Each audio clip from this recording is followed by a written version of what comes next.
Welcome back to the channel. I hope you all are having a great day. Zen over the last month up over 1,000%, right? So what should we be doing at this point? Up over 1,000%. Of course, with the state of Zen, the prices fluctuate to a great degree. Um, but what would be a great strategy, opinion wise, on what to do in a situation like that?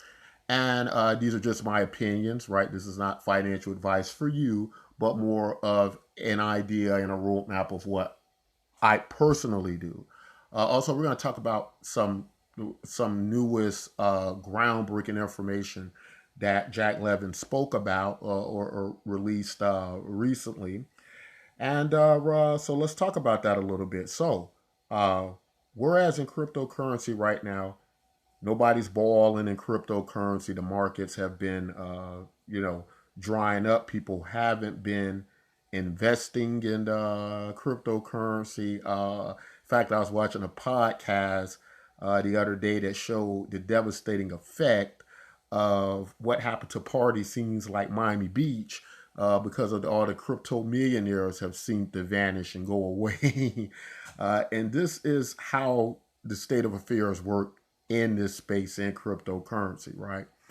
So I want to talk about uh, why Zen produces a person like Jack Levin, who I refer to now as the greater Satoshi, or probably right now one of the greatest figures in cryptocurrency. We're going to explain a little bit why I believe that is, and talk about what this new information that Jack Levin released means, right? So, first, we got to understand the purpose of Zen, right? What's going on with Zen?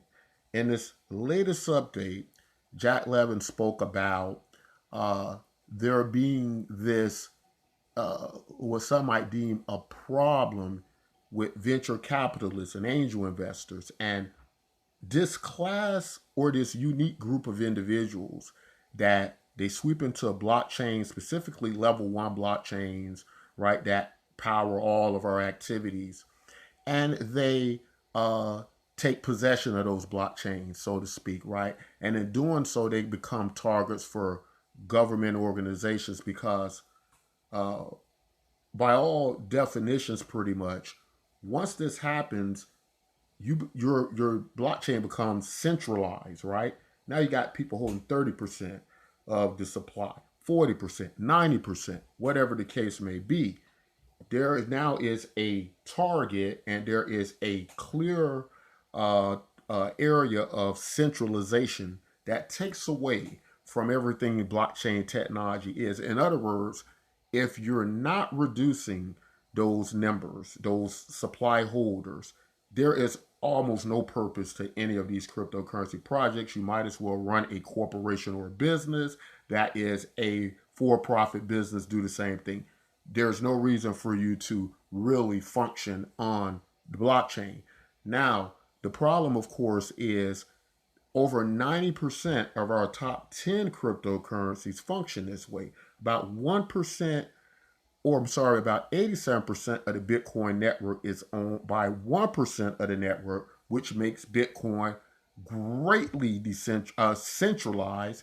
And Bitcoin is the best example of something close to a decentralized cryptocurrency. It's the best, but it has the worst numbers imaginable, or statistics rather, and it just gets worse from Bitcoin on down, right? And so that's everybody. Nobody achieves that. Now, Jack Levin with Zen is attacking that problem by basically making it so difficult for venture capitalists and these outside private special groups, these elite classes of people, to take possession of the chains, right? And that's what's going to happen. As soon as they take hundreds of millions of dollars from them, there's never going to be any decentralization. And you're missing the first principle of blockchain technology.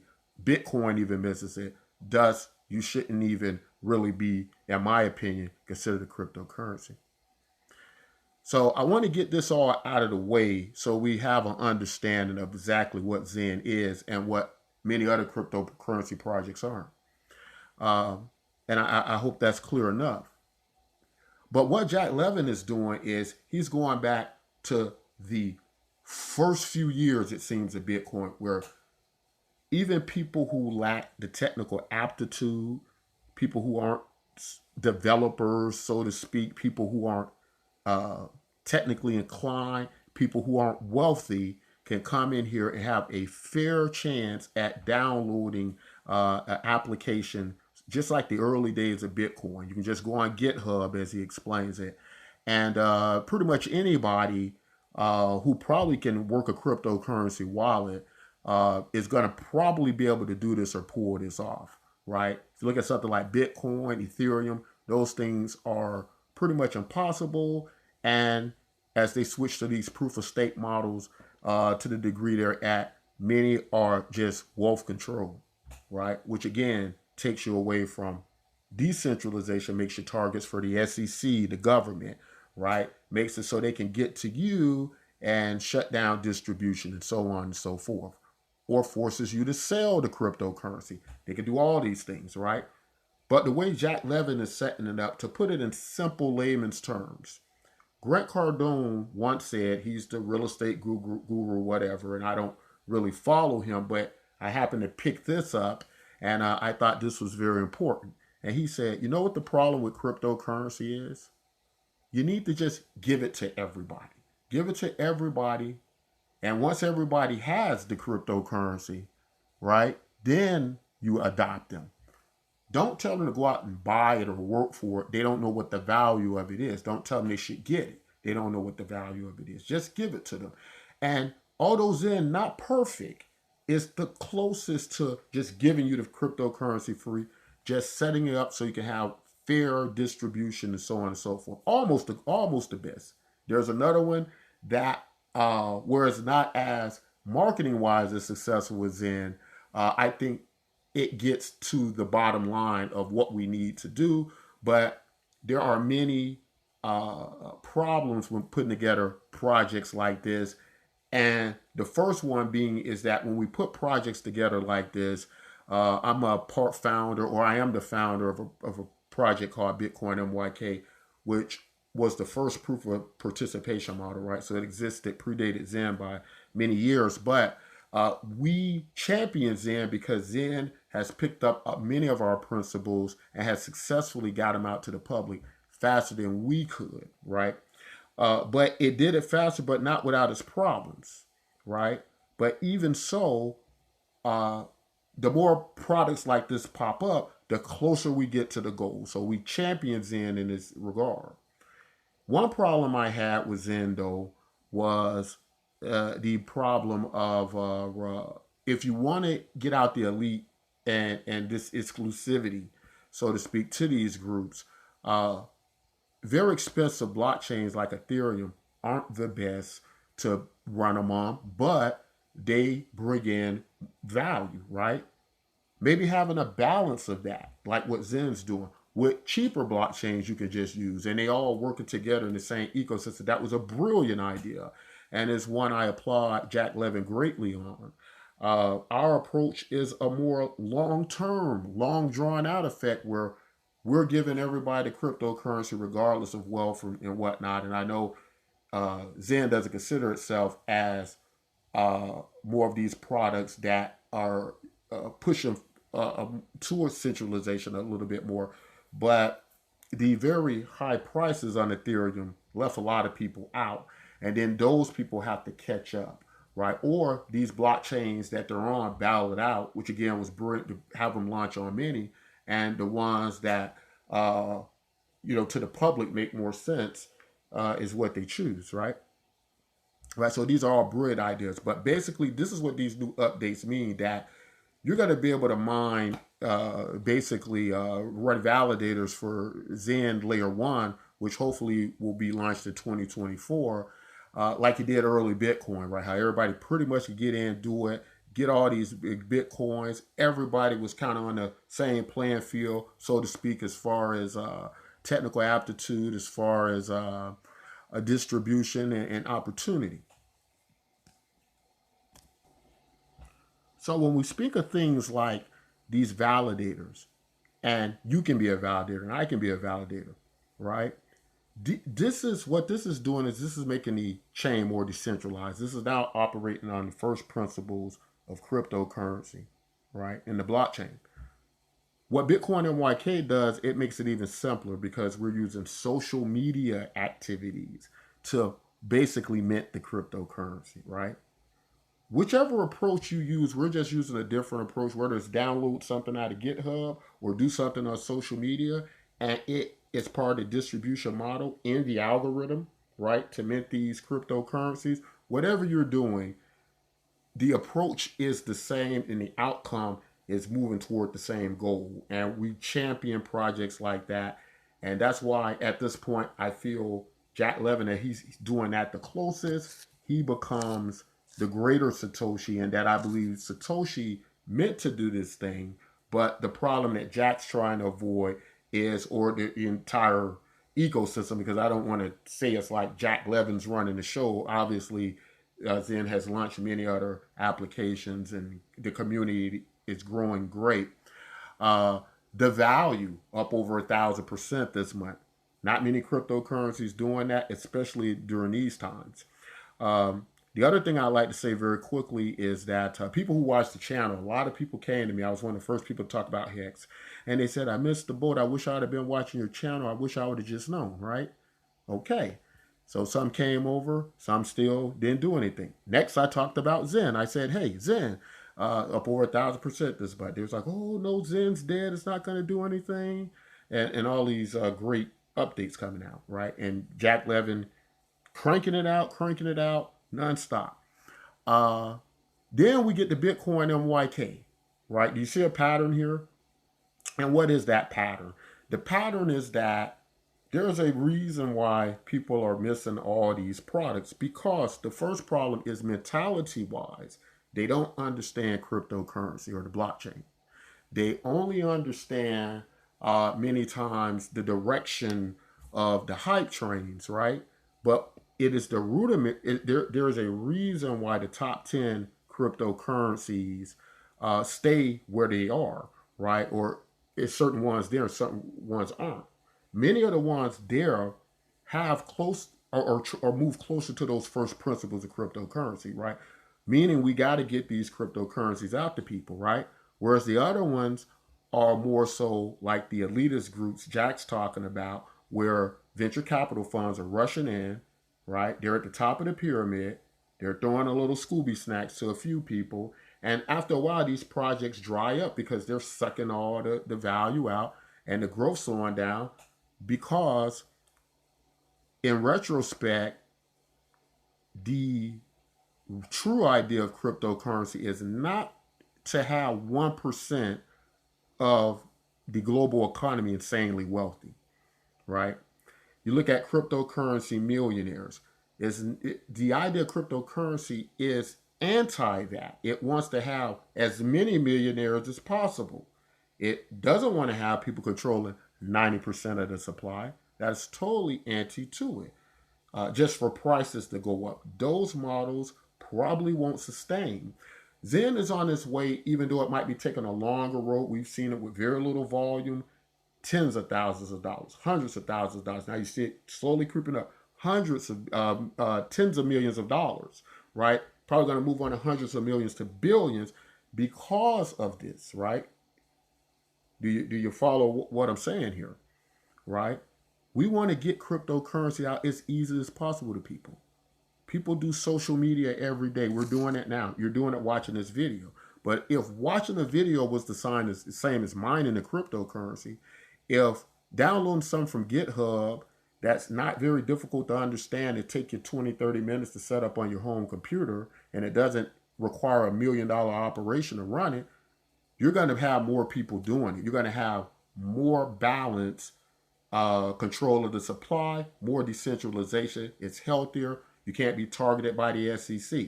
You look at a project like what we're doing at Bitcoin MYK, if our entire model is to get the cryptocurrencies out to everybody, what do you think would happen if the SEC came after us, right? we would not have enough supply to affect the model, right? So whether you're talking about holding admin keys, not holding admin keys, right? Or holding a very low supply, these things all in the grand scheme equate to about the same thing, right? And we need to be aware of these things. And that's how you're going to be able to catch these 1,000% jumps, not because of the hype cycle, but because the projects make sense in general.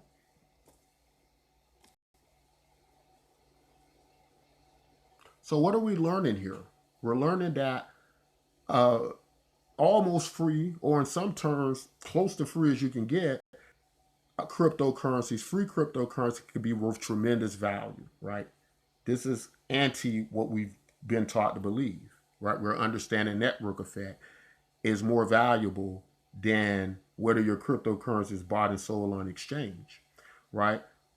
We're also learning that the people who've watched this channel, right? We were the first people to talk about Hex. People made millions of dollars from it. The first people to talk about Zen. This is one of the first channels to talk about Zen too. Even when Hexicans were like, don't talk about it, we still talked about it, right? That was a good move. So when a person has good judgment and a good track record, I'm not necessarily saying take this as financial advice, right? But more so just look at this as more so an entertainment educational situation. Uh, it tends to be that good television shows produce will if they have several good episodes, they're going to continue to have good episodes, right? More than likely, not necessarily, but more than likely, they have kind of that track record. And that's what we're saying here at this channel, right? I was looking at Altcoin Daily, millions of views, right? Millions, hundreds of thousands of views a day. What's the best information from Altcoin Daily's channel? Buy Bitcoin, buy Ethereum, right? But the problem with these type of ideas, where it's not, I don't think it's wrong advice, but the problem and idea is that these projects are very centralized and they are opposite of what the principles of blockchain is. And they become like that because of the angel investors and venture capitalists starting up with 150 million, $200 million before they even build anything. They get this kind of money. Right there from the jump, those projects aren't truly decentralized, right? Those are capitalistic models and of the dangerous sort. It's totally different from the early ideas of Satoshi and what got us in all of this mess to begin with. But again, guys, I've said look at Hex. At the time I said it, I said look at Zen. And I'm now saying look at Bitcoin MYK because there are similarities in them. And although now I lean more to Zen, as I look at Zen as more of a parallel model to Bitcoin MYK, as we just showed you, they're based on the same ideas.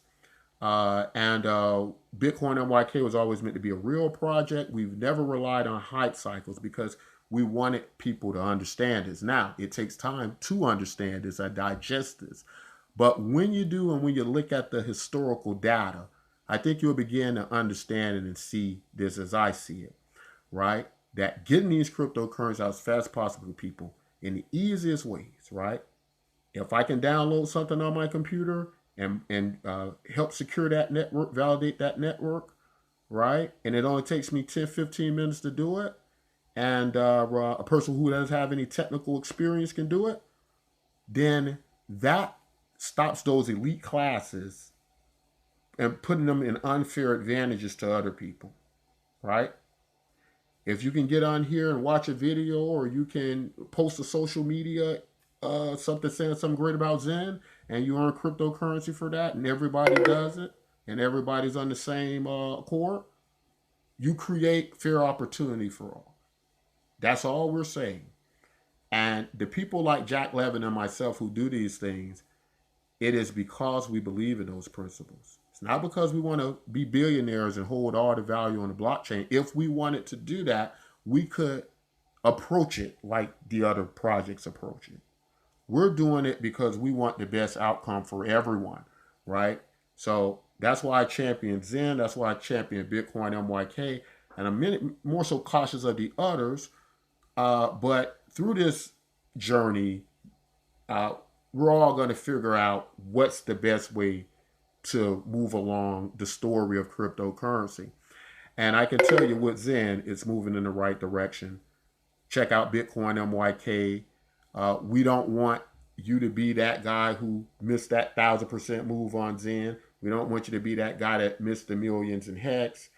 We want you to understand free cryptocurrencies don't mean zero value, right? And Bitcoin MYK is a free cryptocurrency, and we've shown through the data, through proof, that it doesn't carry zero value. That's all I want to say in the video. Until next time, as always, take care of yourselves and each other.